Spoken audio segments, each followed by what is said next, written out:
Olá, sejam muito bem-vindos a mais um episódio do Fertilidade Cast. Eu sou Gabriela Halper, sou nutricionista, trabalho com reprodução assistida há mais de 17 anos, trabalho com gestantes e sou membro da comissão organizadora do Congresso Brasileiro de Reprodução Assistida, da Sociedade Brasileira de Reprodução Assistida. Eu atendo mulheres com endometriose no ambulatório de endometriose e algia pélvica da Unifesp. Então, esse universo da saúde da mulher, da nutrição, apoiando toda essa fase, as fases da vida da mulher. E hoje a gente vai falar como a nutrição pode apoiar na reprodução assistida, na fertilidade dos casais, nessa busca do sonho da maternidade. E para compor esse nosso podcast, tenho duas convidadas especiais, a Fernanda Lepera e a Adriana Fanaro. Vou pedir para elas se apresentarem. Fernanda? Eu sou Fernanda Lepera, nutricionista materno-infantil, atuo com gestantes há mais de 10 anos, trabalho com reprodução assistida, sou membro da comissão científica do Congresso Brasileiro de Reprodução Assistida. Meu nome é Adriana Fanaro, eu trabalho em consultório há mais de 20 anos, também atendo mulheres, em todas as fases da vida da mulher e hoje sou mestranda também da gestação à adolescência, então acho que o papo hoje vai ser muito bom, né? Com certeza. E aí pensando, né, a gente fala muito do universo materno-infantil e tem sido trazida essa questão da pré-concepção. E a reprodução humana a gente sabe que tem abrangido muitos casais, que é uma necessidade de deixar a maternidade mais tardia. Hoje a gente vai vendo muita necessidade de tratamentos de reprodução assistida. E a gente sabe que a nutrição tem um papel fundamental no apoio desses casais e dessas mulheres. Como é que vocês veem essa evolução da nutrição na reprodução assistida? O que a gente pode fazer para ajudar esses casais a melhorar e aumentar a sua chance de sucesso? Eu acho que, eu não sei se vocês concordam, mas o que eu mais estou vendo hoje é que o perfil dessas mulheres e o perfil de vida desses casais mudaram muito, né? Eles estão sendo expostos a mais estresse, a alimentos mais industrializados, ultraprocessados, uma refeição que é aquela refeição 5 minutinhos. Nós somos, eu não vou falar só eu, né, senhoras? Nós somos de uma geração onde os nossos pais cozinhavam, a minha mãe cozinhava todos os dias. Vocês têm essa lembrança? Sim. Sim. Mudou a forma como a gente se relaciona com o alimento, né? O estilo de vida está muito diferente, né? Todo mundo muito acelerado e as refeições muito rápidas, sem concentração, sem pensar naquilo que está comendo, sem se relacionar diretamente com o alimento. Então, a gente come, porque está na hora e não porque está se nutrindo. Então, acho que a nutrição tem esse papel no processo de fertilidade, de nutrir esse casal para gerar uma nova vida. E aí mexe com o estilo de vida, porque dentro do consultório o que a gente escuta a noite pode ser uma coisa mais prática, mais rápida.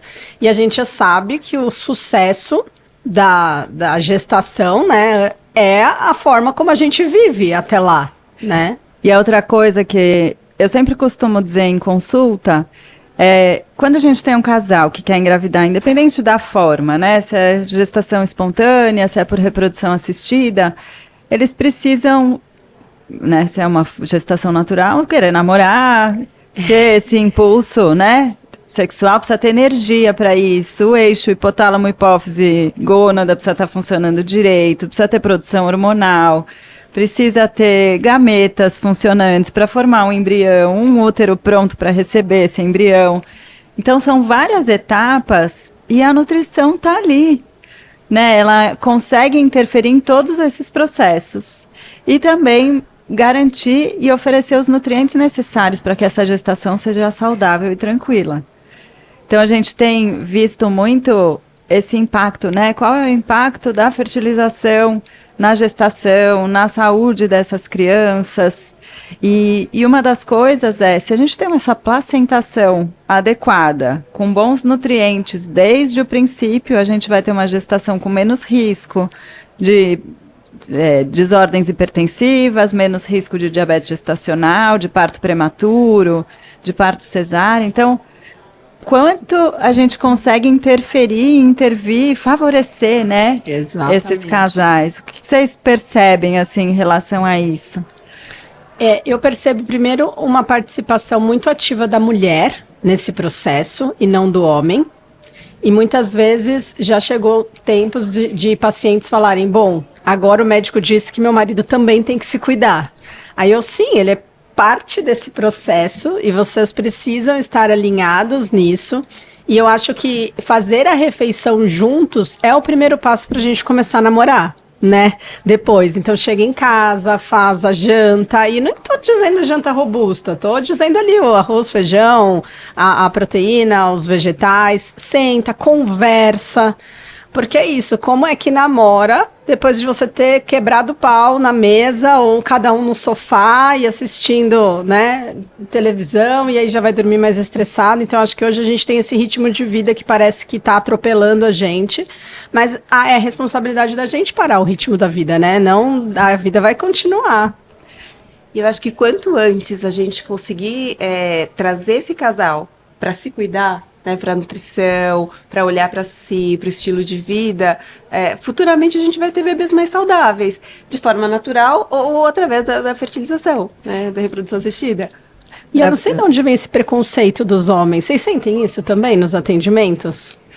Eu sinto, eles demoram muito para vir, né? Eu acho que quando eles chegam no consultório, pelo menos na minha prática, eles são muito mais decididos. Então, eles começam e eles seguem direitinho aquilo São mais que é proposto. disciplinados, são mais disciplinados, né? Exatamente isso.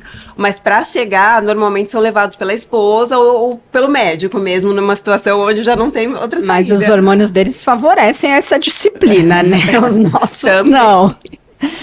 Homem mais simples, né? Se a gente puder dizer assim.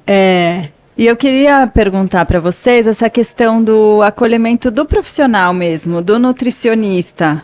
Como é que a gente pode... A gente sabe que casais que estão buscando a reprodução assistida são mais ansiosos, né? Tem uma pressa muitas vezes, porque o tempo é um fator que interfere muito nesse processo. Às vezes não tem tempo para tantas mudanças na alimentação, no estilo de vida, tem uma urgência. E aí, como nós, nutricionistas, podemos acolher esse casal, né? E até ajudar outros nutricionistas que estão chegando nessa área, para que tenha esse acolhimento e que a gente consiga, de forma assertiva, né? Dar as orientações que a gente precisa, sem gerar mais ansiedade nesse casal que já está nesse processo. Eu acho que com escuta. A gente tem que olhar para esse paciente no integral, tem que olhar integral para esse paciente. Então, quando a gente, na consulta, começa a falar e dá todas as diretrizes, esse paciente, ele se sente ainda mais ansioso e a gente não consegue acessar aquilo que precisa para poder ajudar o paciente. Então, acho que a escuta é o principal ponto para que a gente possa contribuir aí para esse processo. E eu acho que, complementando o que a Fê falou, além da escuta, a gente sabe que é um perfil de uma dieta mediterrânea, né, para esse processo. Então, eu acho que essa é a nossa meta, de conseguir que esses pacientes sigam um perfil de dieta mais mediterrânea, mas como dentro de todas as orientações que a gente tem, orientações prescritivas e nutricionais, a gente elenca as prioridades para cada momento. Então, o que eu tento fazer no consultório é o que eu vou prescrever que a paciente e o paciente vai conseguir. Porque eu percebo que cada vez mais que a gente faz prescrições que são importantes, mas que no momento eles ainda não conseguem, gera mais uma frustração. Então, estou tentando engravidar, estou tentando fazer o tratamento, tenho uma série de coisas para fazer e nem comer fruta eu consigo, porque eu já escutei isso, sabe? Uma paciente, eu estou me sentindo tão frustrada porque nem fruta eu consigo. E aí foi quando eu me toquei que acho que não era o momento de indicar fruta, né? Ou talvez eu teria que ter dado uma solução mais prática para ela comer fruta. E aí foi quando eu até disse para ela, eu falei assim, sabe aquelas frutas picadinhas do sacolão? Você acha que essas também ficariam difíceis? Se eu comprar uma por dia, eu acho que eu consigo comer no computador, nas reuniões. E aí não é o ideal, não é o mundo ideal. Mas eu acho que nós profissionais vamos ter que aprender a cada vez mais ser mais flexíveis nas nossas orientações para atingir o que a gente quer, né? E o que é preciso. Eu acho que complementando um pouquinho, tem aquilo que é o ideal e tem aquilo que é possível. Exato. Então a gente tem que entender o momento desse paciente, entender as dores dele naquele momento e tentar colocar o melhor que a gente consegue para que ele realize aquilo, né? E tenha bons resultados. Uma das coisas que eu faço, às vezes, trabalhando com reprodução assistida, tem muitos casais que chegam já no momento, a mulher ou já está fazendo o estímulo, ou já está perto da punção, ou já está na hora da transferência. Então, de fato, o ideal quando a gente fala em alimentação é pelo menos 3 meses, a gente sabe disso, né? No mínimo 3 meses, no mínimo não, mas que ela tenha um período de 3 meses para conseguir se organizar. Numa mulher com excesso de peso, por exemplo, o ideal seria que ela começasse esses ajustes antes, né? Mas 3 meses seria um bom prazo. E quando não tem esse tempo, às vezes eu passo várias opções que ela tem para aquele momento. Então, o ideal seria você fazer isso, isso, isso, isso. Então, vamos escolher o que você consegue fazer agora, nesse passo, porque isso vai ser importante para você. Eu digo às vezes que quando a gente tem tempo, dá para fazer com mais calma e ajustar todos esses passos que a gente sabe que são importantes. E com menos tempo, o que você consegue fazer nesse momento, ou faz o máximo que você puder, porque você não tem tempo. Exato. Até porque a taxa de abandono, né, dessas tentativas, elas estão relacionadas a estresse. Tanto emocional quanto psicológico. Então, acho que o papel nosso como profissional é não empilhar mais um estresse. Eu digo, a alimentação não é para aliviar seu estresse. Não tá o processo e não ser mais um... mais um motivo. Mas é que a gente tem que tomar cuidado, os profissionais têm que tomar cuidado, até para que isso que a Fê falou, que você falou, o ideal, né? A gente sabe, nossa, tem uma balança, pesar o alimento, fazer colorido, tudo isso é muito ideal, mas e como vai fazer isso num restaurante onde ela tem lá 5, 10 minutos para comer, né?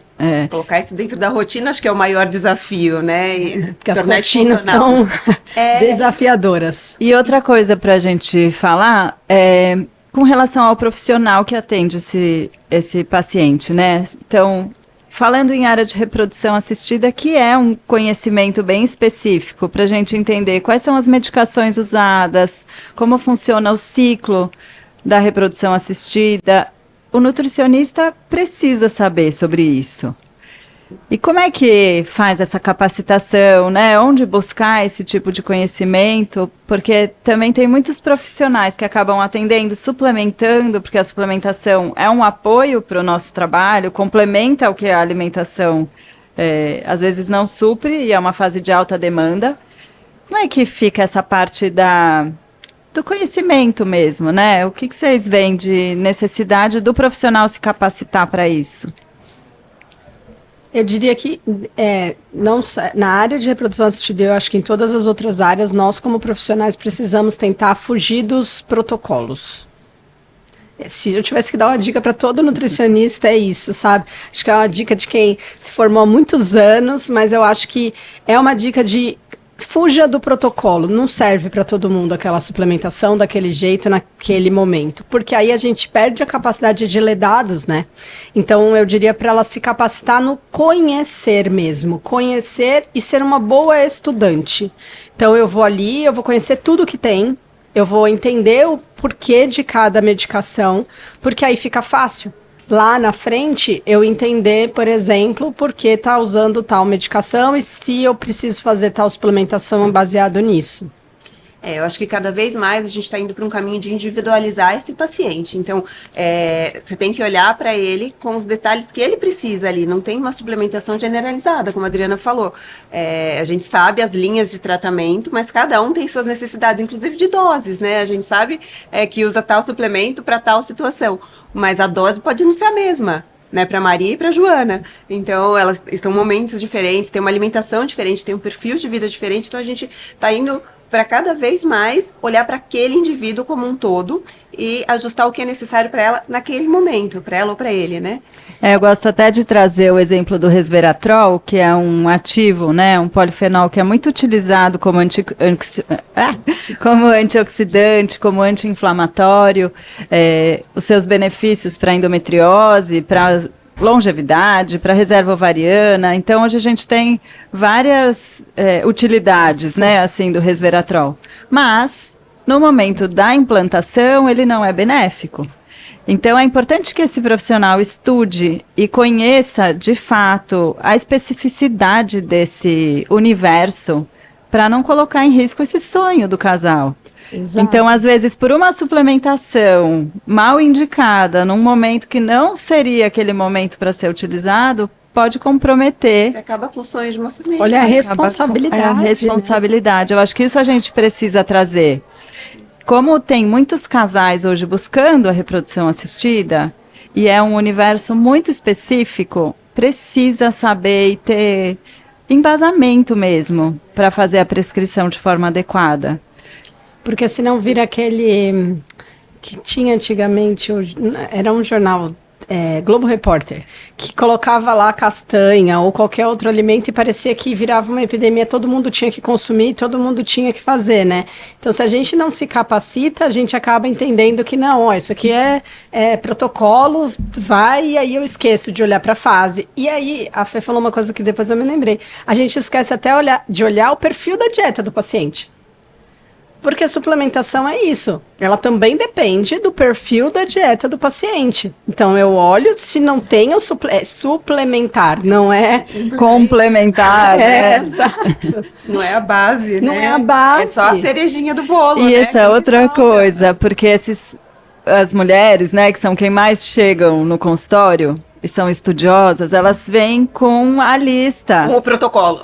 Porque Estudiosas hoje, do Instagram, né? do Instagram, Do exato. Google e do TikTok. Vai dando aquela palpitação. Exato, eu acho que esse é um ponto para a gente falar também. Como as redes sociais têm muita informação e as pessoas acabam se pautando nisso e chegam na consulta, às vezes, e são informações contraditórias, né? Porque uma pessoa fala uma coisa, a outra, e com esse tanto de informação, elas ficam perdidas no que fazer. Eu costumo dizer, Gabi, profissionalmente, que nós nutricionistas não somos responsáveis, nós somos responsáveis não só pelo que o paciente entende, e sim pelo que a gente fala também, né? Você já ouviu aquela coisa que fala assim, eu disse isso, se você entendeu outra coisa, o problema é seu. Não, não. Como profissionais, nós somos responsáveis pelos que eles entendem também. Então, a rede social hoje, ela tem, não é porque você está atrás de uma tela que você não tem responsabilidade sobre aquilo que você fala.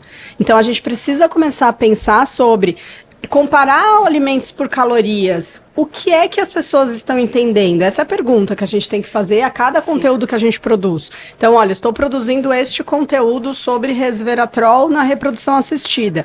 O que eu preciso dizer para que essas pessoas entendam o que eu realmente quero dizer? Né? Então, eu acho que essa responsabilidade não existe. As pessoas pegam um corte, fazem um vídeo mais viral possível, e aí ela não se pergunta o que o paciente entendeu, como se, o que ele entendeu é um problema dele, não foi isso que eu disse. Não, foi. Sim. Você é responsável pelo que ele entendeu.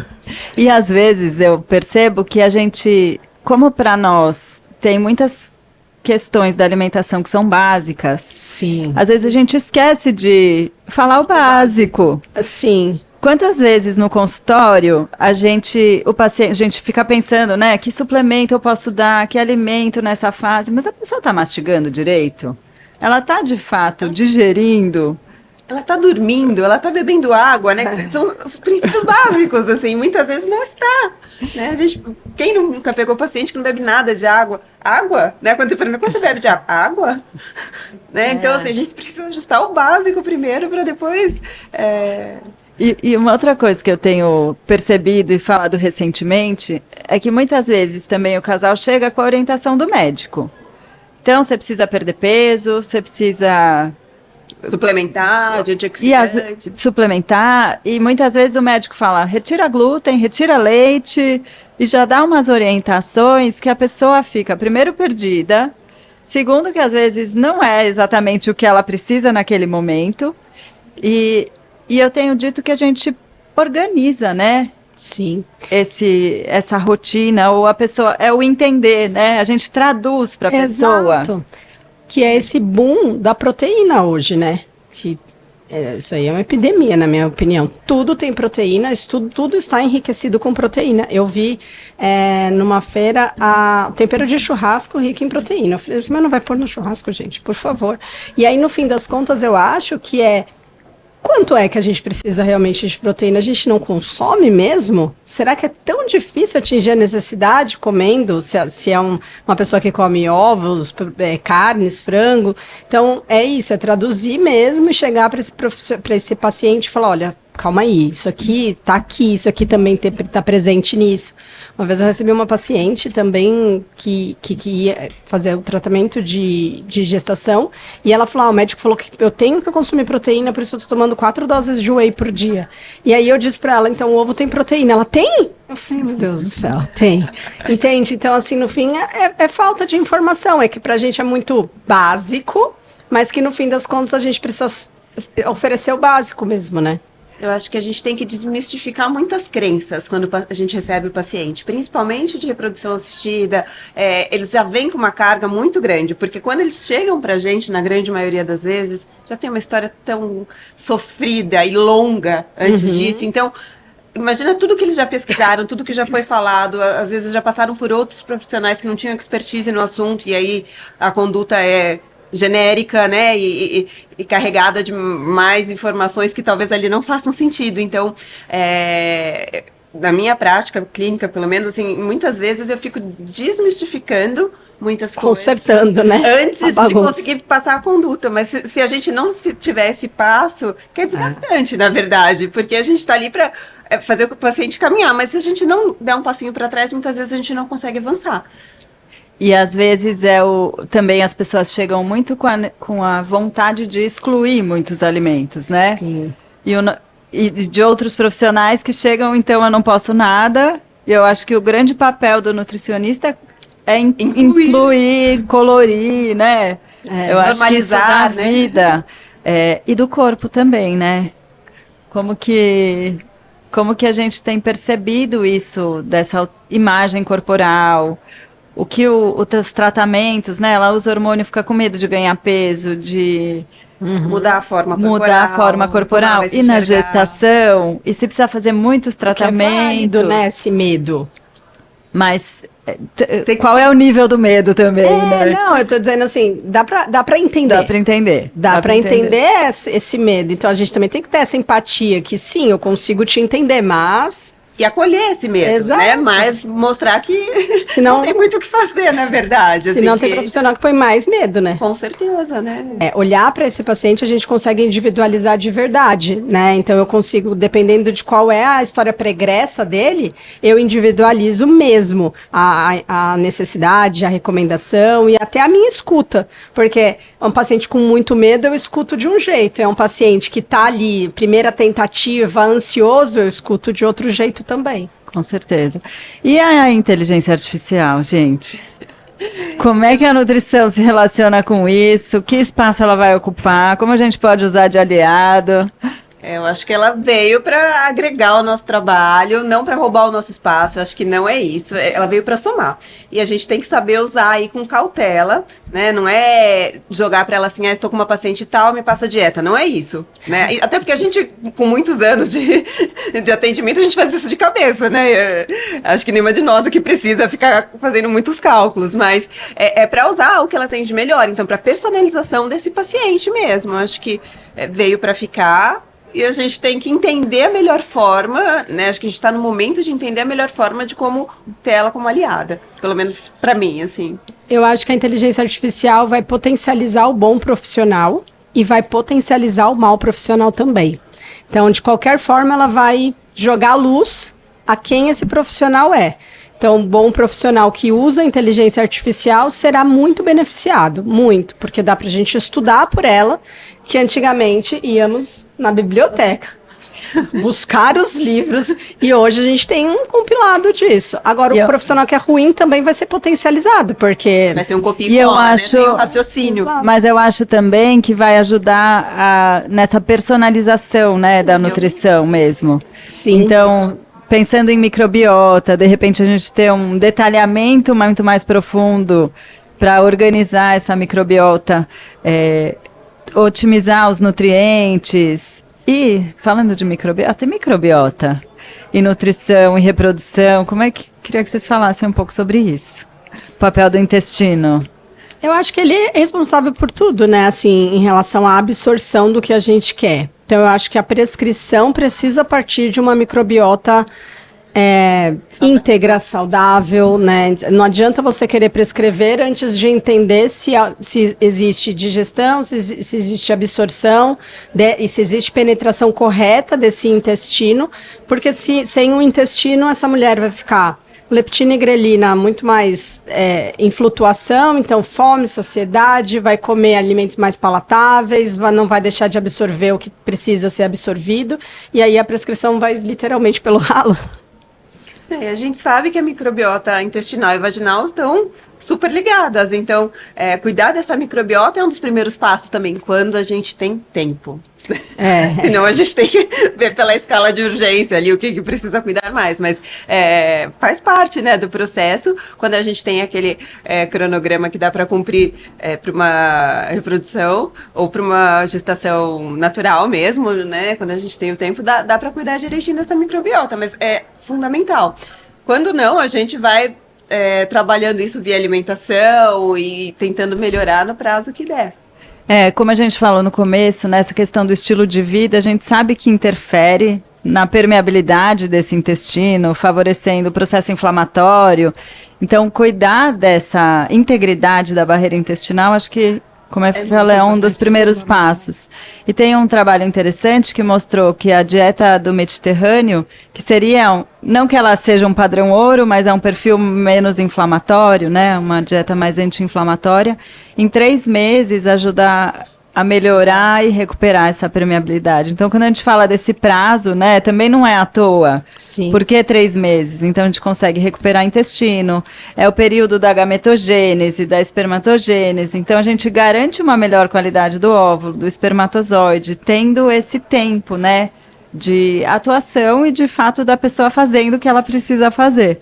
Cuidando de sono, né, de exercício físico, uma alimentação melhora a vascularização, às vezes melhora esse endométrio também, né? Acho que esse período é o...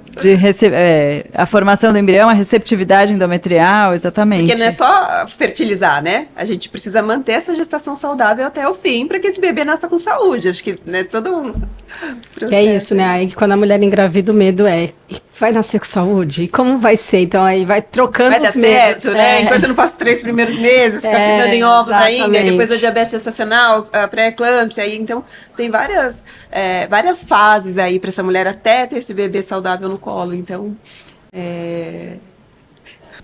esse papo foi muito especial hoje, a gente poderia ficar horas falando, né, desses pontos. Com certeza.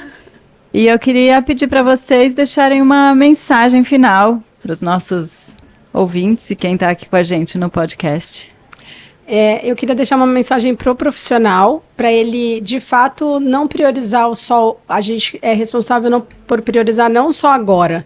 A gente é que é o olho desse paciente para o futuro. A gente é que entende o que pode acontecer se esse paciente não fizer o que é necessário. Então, o nosso papel dentro do consultório está em incentivar, em acolher e em viabilizar as prescrições mais assertivas para um futuro melhor, porque o paciente está ali vendo o hoje, a angústia dele agora, e talvez com níveis de estresse e ansiedade ele não consiga olhar para as coisas que poderiam acontecer e que vão frustrá-lo muito mais. Então, nós somos esse olho. Então, eu queria pedir para todos os profissionais serem o olho do futuro do paciente. Eu queria deixar uma mensagem, acho que para o paciente, né? Para quando pensar em gestar, em construir uma família, olhar para si primeiro, né? Que família nós queremos construir? Então, vamos cuidar da nossa alimentação, estilo de vida, procurar bons profissionais capacitados aí para cuidar da gente.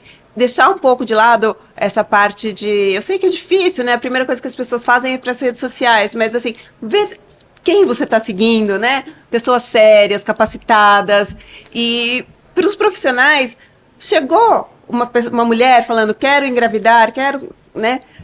Indica, vamos pensar na equipe, não é só para o nutricionista, mas a gente precisa de um bom obstetra, às vezes um fertileuta, enfim, de uma equipe multidisciplinar para cuidar desse paciente Por inteiro. Eu queria dizer isso também. A gente tem o olhar do nutricionista, do paciente e o nutricionista dentro dessa equipe, né? A gente acabou falando muito hoje do papel da nutrição e dos hábitos e do estilo de vida, de como a nutrição pode apoiar na reprodução assistida, mas a gente faz parte de um todo. Então, esse todo precisa ser considerado, né? Esse trabalho do médico, do psicólogo, do enfermeiro, do embriologista, do nutricionista. Então, cada vez mais a gente precisa trabalhar em conjunto para o benefício final, né? Para que esse casal consiga conquistar esse seu desejo reprodutivo, de ter o seu bebê no colo. Mas não dá para um profissional fazer tudo sozinho. Certeza. Quanto mais mãos a gente tem para acolher esse paciente, para apoiar e para fazer com que esse sonho se torne realidade. E acho que essa troca também é muito importante entre os profissionais que estão olhando para aquele paciente, né? Porque a gente sempre tem a completar o papel do outro ali. Uma conversa que teve com um psicólogo pode ser muito importante para nós, nutricionistas, agirmos de uma forma diferente. Então, eu acho que esse talvez seja um grande objetivo, até com inteligência artificial, com tecnologia, não perder esse contato humano, tanto entre os profissionais e os pacientes, mas também entre a equipe, né, que possa ter troca, discussões. Eu digo que o meu sonho é que toda a clínica de reprodução tenha um nutricionista para chamar de seu, tenha um psicólogo para chamar de seu, para de fato conseguir apoiar esse casal e esse futuro, sonho, né? Esse sonho. Obrigada pela sua participação. Queria agradecer em especial em nome da SBRA, do Fertilidade Cast, da Evolution e do Nutrição Fértil, que é um grupo de nutricionistas que trabalha com reprodução assistida e membros da comissão organizadora do Congresso Brasileiro de Reprodução Assistida. Siga a gente no Instagram.